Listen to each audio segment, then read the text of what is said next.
And welcome to the Security Guy and CIA Spy Pod broadcast. I am Robert Siciliano, and this is Peter Warmka. Robert, how are you?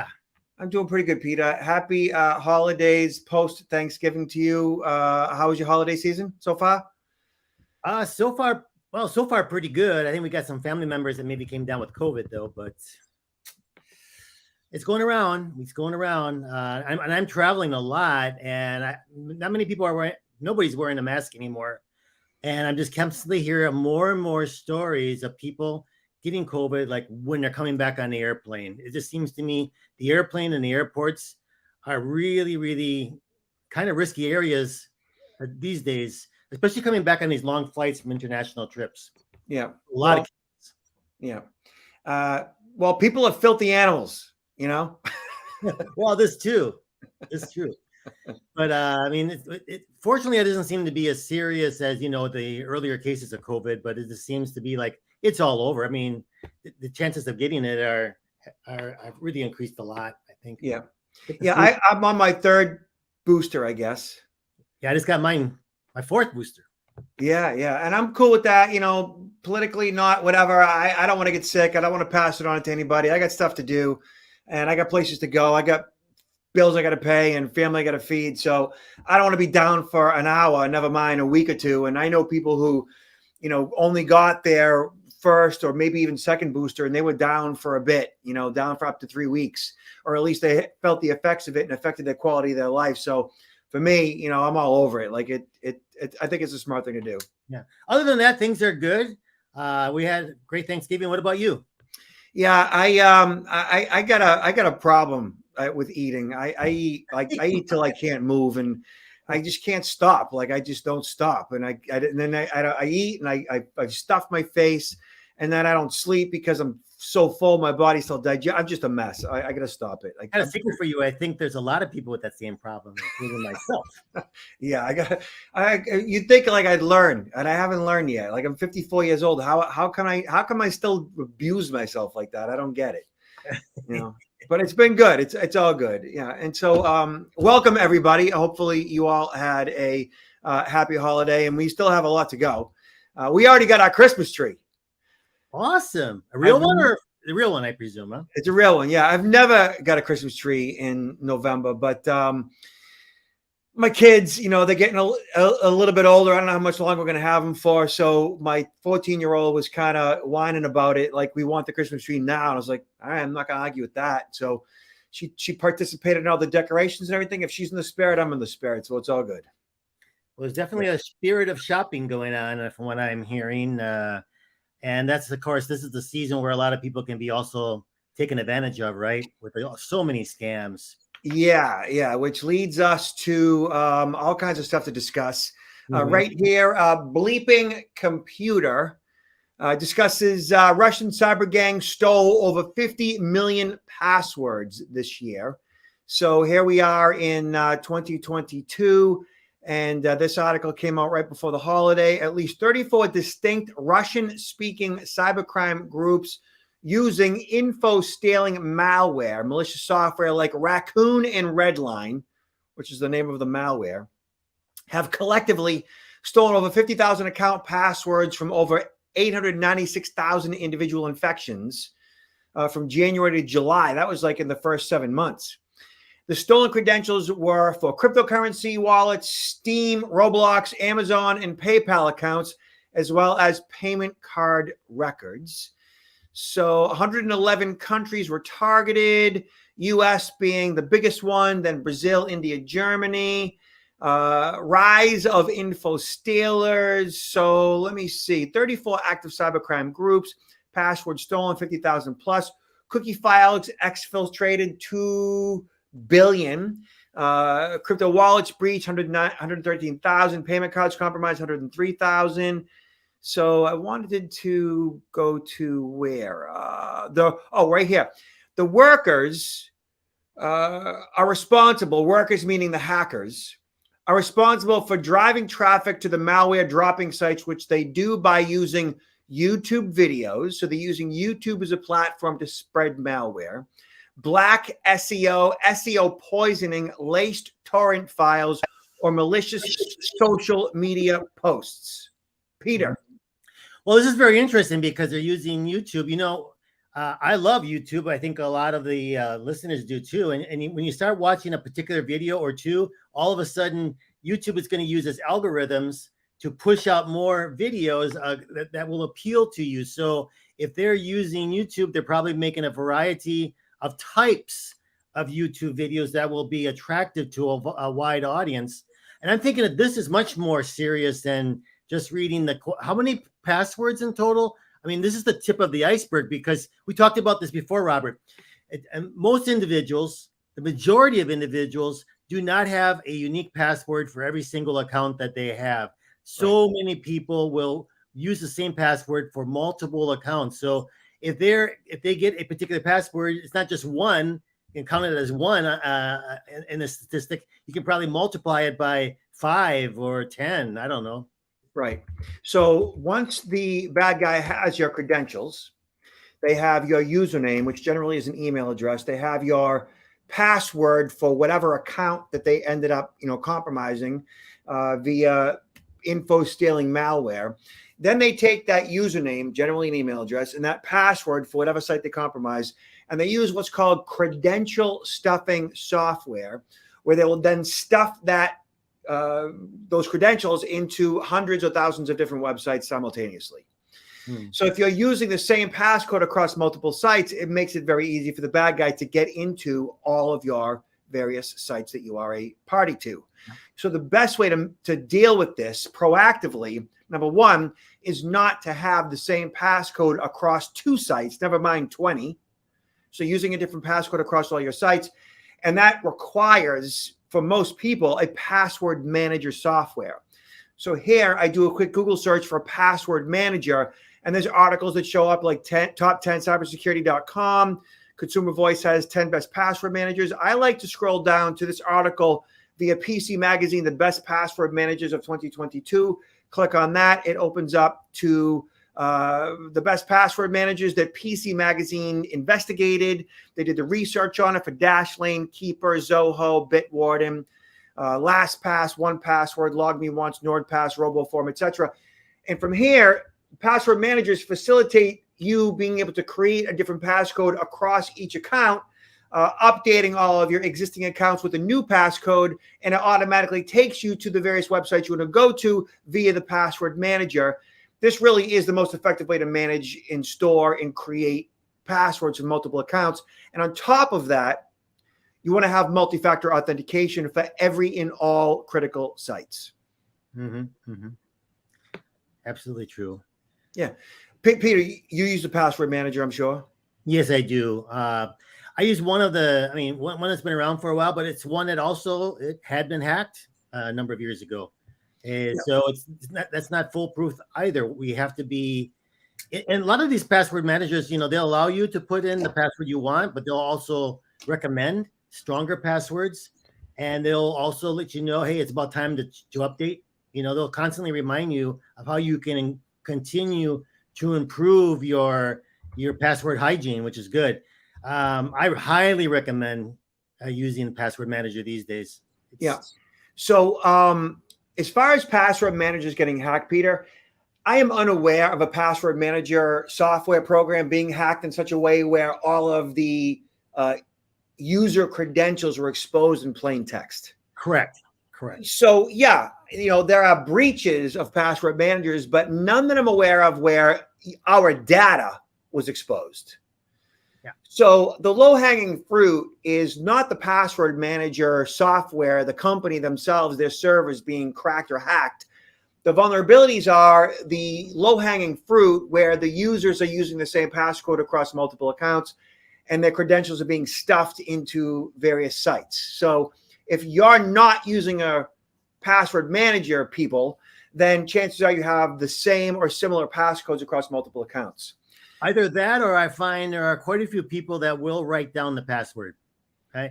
And they'll have it maybe inside their wallet or their purse, or maybe even on their phone. They'll have a document that pops up with their different passwords. Yeah, and that is okay, but I think the easiest way to go about it for me, for $20 a year, a password manager works across probably the 15 or 20 different devices that I have. One license covers me everywhere, across operating systems, across browsers, across devices.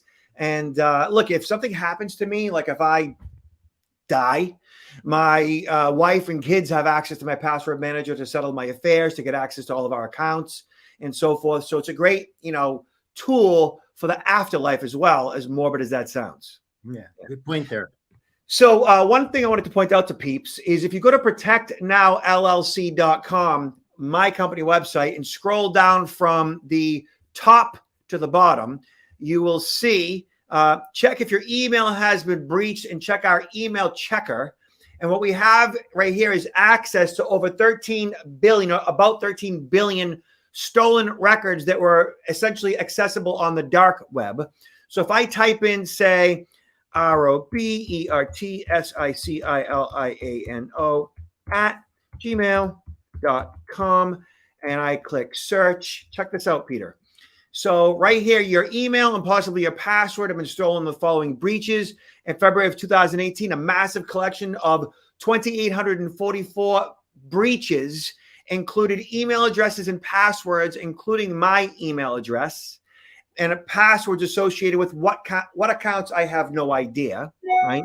Apollo in July of 2018, sales engagement site had 126 million email addresses compromised. A Bitcoin forum in Bitly, both in 2014. Cafe Mom, Cove in 2020. Discus, Dropbox, Epic, Forbes, Photolog, GateHub, Gravatar, Last.fm, LinkedIn, which many people were a party to in 2016, 164 million email addresses and passcodes. So for me, knowing this with my username for various accounts was compromised, not because I did anything wrong, but because these sites were breached because they were hacked. I just have to go into each one of them and change my passcodes to tighten them up and enable two-factor authentication. And I do that with the assistance of my password manager. My password manager creates a long and strong uppercase, lowercase, numbers, and characters password for each of these sites. And I just train the password manager to recognize each site. So when I want to visit, say, LinkedIn in the future, I simply just, go to my password manager, go to LinkedIn, it automatically takes me right there, and it automatically logs me in. And if I have two-factor authentication set up, I get a one-time passcode to my mobile phone, and I add that in, and I'm on the site. That's wonderful. Can you repeat again where the listeners can find it on your website? Yeah. So if you go to protectnowllc.com, protectnowllc.com, and then scroll to the bottom. So if you go to the home page, scroll to the bottom, it's like just right down here. Email checker and password checker. You can actually check to see if your passcode has been compromised too. And we don't access this data. We don't even have access to anything. We don't store anything. It's allowing you to scan files. One of the most used passwords, if I type in right here, 1, 2, 3, 4, 5, 6, 1 through 6 is used 37 million times as a passcode, right? And the word PASSWORD, password, is used 90. Let me see if I did that right. Let me hold on one second. PASSWORD, password, is used 99,636,000 times, and password 1 is used 3,262,000 times. Bad guys know this. Bad guys know easy to guess, easy to hack, easy to crack, words out of the dictionary, sequential numbers on the keyboard. Bad guys know this. They're not stupid. I mean, this is what they do for a living. So it's really up to us to, do our own due diligence, digital literacy, password managers, different passcode across multiple accounts, use a password manager, and multi-factor authentication. If at the end of this show today, you don't have a password manager, I don't know what to tell you. Exactly. We've been talking about this so long. So many people highly recommend it. And if you want to be a low-hanging fruit, well, that's what you will become, because you make it just so much easier for the bad guys to get to you. Right. All right, Peter, check this out, right? So the Club Q. Oh, yeah, I heard about this one. Oh, man. So another active shooter, deranged individual that goes into a nightclub and mows down 5 people, a bunch of others injured, and this guy, Richard Fierro, who was on site with his daughter's boyfriend, his spouse. This guy is an Army veteran. I think he served 4 tours in Afghanistan, and he, his training kicked in. CNN interviewed him. I'm going to play a couple of minutes of what he had to say. If y'all have not seen this video of Richard Fierro talking about what he did and how he did it, I mean, this is the definition of a hero. I mean, this guy selflessly went after this guy, guys armed with 2 different firearms, and he beat the guy with his own gun. So I'm going to play a little bit of that video right now, Peter. You ready? Yes. Fell against it's like a bench seating, and I at that point I saw the shooter. I had no idea what was going on, but apparently I saw him going to the patio area because I saw a lot of people in the window. Or it may not even been a window left, but I saw a lot of people, and this guy was there, and I saw the ACU pattern flak vest, and for me that was like, there's a handle, I'm getting it. So I ran across the room, grabbed the handle, pulled him down, and then started to, actually, I think I went for his gun with him. His rifle flew in front of him. And the young man that tried to jump in there with me, we both either pulled him down or whatever, but he ended up at his head and right next to the AR. And then with the AR, I told him, push the AR, get the AR away from him. The kid pushed the AR. I don't know what his name was. And then I proceeded to take his other weapon, the pistol, and then just start hitting him where I could, but the armor's in the way. And I found a crease between his armor and his head, and I just started wailing away with his gun. And then I told the kid in front of me, kick him, keep kicking him. And I was guiding, I was telling people, call 911, call 911. I brought him down. I was in mode. I was doing what I did. I do downrange, I trained for this. I don't want to ever do this. I didn't even retire because I was done doing this stuff. It was too much. And it came in handy, and I got to protect my kid. I lost my kid's boyfriend. I tried to everybody in there. I still feel bad that there's 5 people. There's 5 people that didn't go home. And this guy, I told him while I was hitting him, I said, I'm going to kill you, man, because you tried to kill my friends. My family was in there. My little girl was in there with her. We are so sorry for the loss that you and your family have gone through, for the loss of your daughter's boyfriend. And we are so sorry for your 2 friends that are still recovering in there. And I can't imagine going through what you and your family did, even with your training. Your training was for war zones. You trained to do that in combat, not out for a night on the town. Yeah, but it lives in you. If you actually do this stuff, it's in you. I was proud to be a soldier. I don't like these guys running around here doing G.I. Joe stuff, and they're not. I'm not a G.I. Joe. I'm just a normal guy, man. I'm protecting my family, and I reached up and I did what I had to do. He did what he had to do, Peter. Yeah, and I think that one of the big points here is the training and conditioning he had that he received while in the military, where he just kicked in automatically. And we talk about this a number of times, is the whole for us. Where situational awareness comes into play and is so important. And I don't think I ever talked about this, Robert, but when I first started out in the CIA, I actually went to a 2-week, really intensive course that became instrumental for me in developing situational awareness, whether you were in a car driving and be consistently aware of who was in front of you, who was in back of you, who was on each side. When you get up to a traffic light, always leave enough space between your car and the next car that if something happened, you could get out of there and you weren't penned in. Always looking for what's going to be my escape if something were to happen. Always looking at who's on foot, when someone's coming up, like we're going to pass, look into their eyes and look into their hands to see if they're carrying or if they're looking at me. And most people, you don't automatically have that unless you grew up on the streets, in an area where you had to really be aware of what was going on because you could be robbed.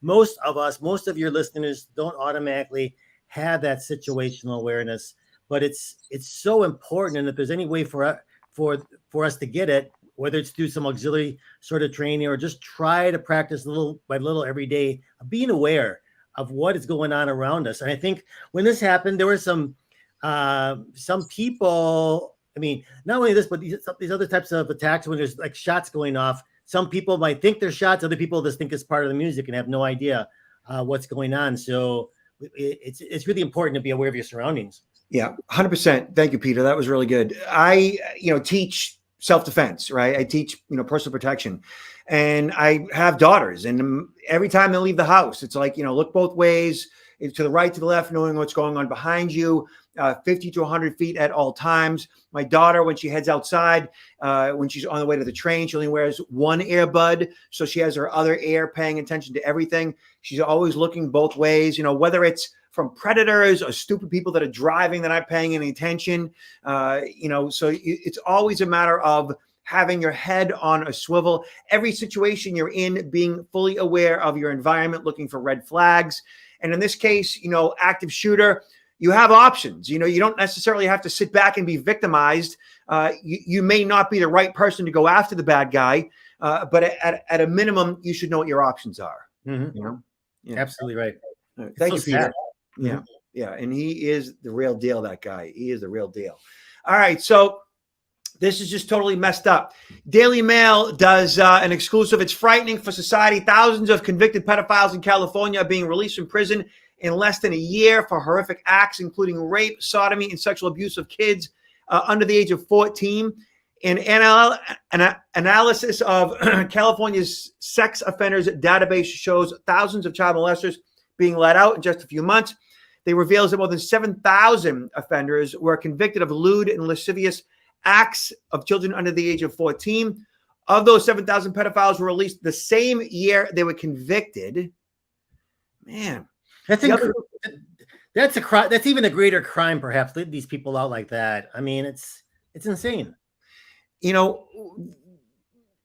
California, I think it was a law back in 2016 that if they were considered like a non-violent type of a crime, that they were convicted of, that they could be let out after a certain period of time.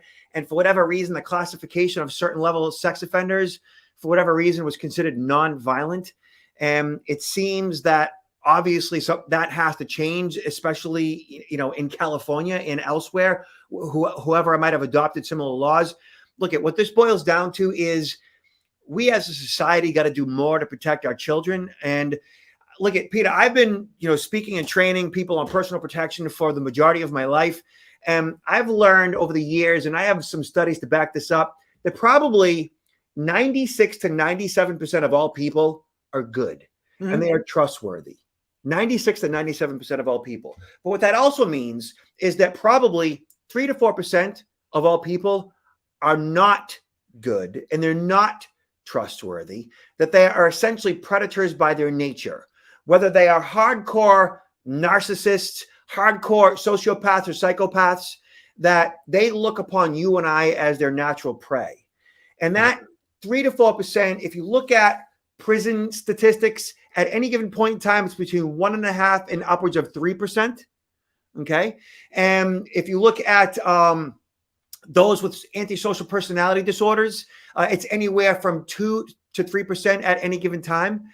And this is going to be a bit disheartening to people.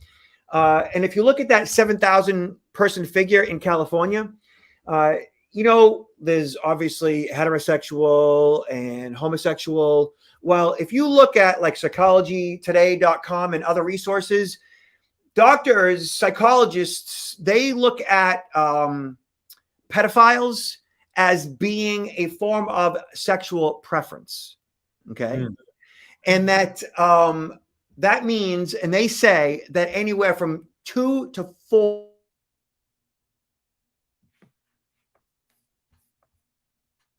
or children.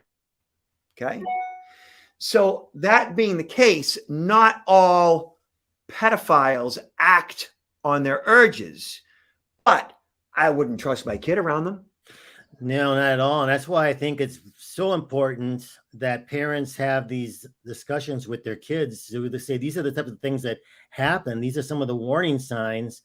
And you're much better. And you hear about it. I mean, you hear from time when all of a sudden kids were approached by somebody, driving up to them and they did not get into the car and they do the right thing. Right. But I think it's if the parents don't teach the children regard to this, who's going to? Some of the schools might have programs, but I think we got to really start at home when our kids are very young, because these cases of pedophiles, I mean, it can start when a kid is 2 years old or 3 years old.